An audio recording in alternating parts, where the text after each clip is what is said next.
RCB ಟೀಮ್ಗೆ ರಾಜ್ಯ ಸರ್ಕಾರದಿಂದ ಸನ್ಮಾನಕ್ಕೆ ನಿರ್ಧರಿಸಲಾಗಿದೆ. ವಿಧಾನಸೌಧದ ಭವ್ಯ ಮೆಟ್ಟಿಲುಗಳ ಮೇಲೆ ಸನ್ಮಾನವನ್ನು ಹಮ್ಮಿಕೊಳ್ಳಲಾಗುತ್ತೆ. ಸಮಾರಂಭಕ್ಕೆ ಪೊಲೀಸ್ ಭದ್ರತೆ ಅನುಮತಿಗೆ ಪತ್ರ ಬರೆಯಲಾಗಿದೆ. ವಿಧಾನಸೌಧ ಪೊಲೀಸ್ ಉಪ ಆಯುಕ್ತರಿಗೆ ಈ ಒಂದು ಪತ್ರವನ್ನು ಬರೆದಿರೋದು. ಇನ್ನು ಆಡಳಿತ ಸುಧಾರಣಾ ಇಲಾಖೆಯಿಂದ ಈ ಪತ್ರವನ್ನು ಬರೆಯಲಾಗಿದೆ. ಈ ಬಗ್ಗೆ ಸರ್ಕಾರಕ್ಕೆ ಮನವಿಯನ್ನು ಸಲ್ಲಿಸಿತ್ತು. KCA ಕರ್ನಾಟಕ ಕ್ರಿಕೆಟ್ ಅಸೋಸಿಯೇಷನ್ ಮನವಿ ಮಾಡಿತ್ತು. ಈ ಥರದೊಂದು ಸನ್ಮಾನ ಕಾರ್ಯಕ್ರಮವನ್ನು ಹಮ್ಮಿಕೊಳ್ಳೋಣ, ಸನ್ಮಾನವನ್ನು ಮಾಡೋಣ ಅಂತ. ಸೊ KCA ಮನವಿಗೆ ರಾಜ್ಯ ಸರ್ಕಾರ ಸ್ಪಂದಿಸ್ತಾ ಇದೆ.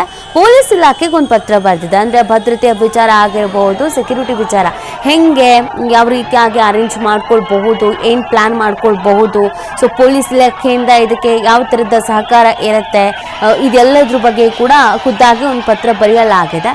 ಸೊ ಆಲ್ಮೋಸ್ಟ್ ಎಲ್ಲವೂ ಪಾಸಿಟಿವ್ ಆಗಿಯೇ ಕೇಳಿಬರ್ತಾ ಇರೋದು. ಹೌದು, ಸನ್ಮಾನ ಮಾಡಬೇಕು, ಸನ್ಮಾನ ಮಾಡಿದ್ರೇ ಚಂದ ಅಂತ, ಅದಕ್ಕೆ ಅಂತ ವ್ಯವಸ್ಥೆಯನ್ನು ಮಾಡಿಕೊಳ್ಳಲಾಗ್ತಿದೆ.